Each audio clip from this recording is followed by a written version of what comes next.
સૂચકાંકનો એક નાનો દાખલો જોઈએ તો જો IL બરાબર 221.5 અને IF બરાબર 222 હોય તો IP શોધો.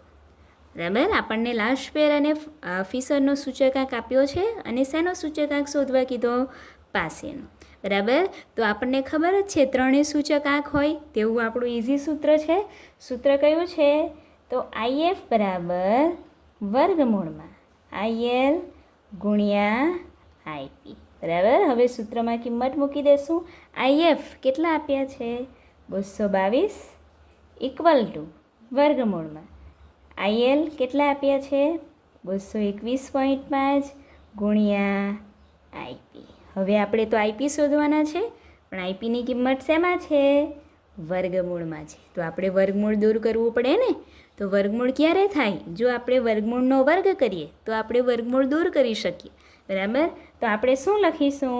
તો હવે એક બાજુ તો આપણે વર્ગ નહીં લઈ શકીએ ને, તો બંને બાજુ વર્ગ લેતા. જો બંને બાજુ વર્ગ લેશું તો આ બાજુ શું થશે? 222નો વર્ગ અને આ બાજુ વર્ગમૂળ દૂર થઈ જશે. બરાબર, તો લખીશું કે માટે 222નો વર્ગ બરાબર વર્ગમૂળ દૂર થશે તો 221.5 ગુણ્યા IP. 222નો વર્ગ કરીશું તો કેટલા થશે?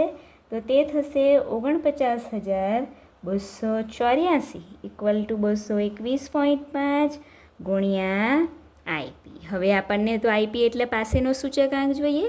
પાસેના સૂચકાંક સાથે કોણ છે હજુ? 221.5. તો 221.5ને આપણે ડાબી બાજુ લઈ જવું પડે ને.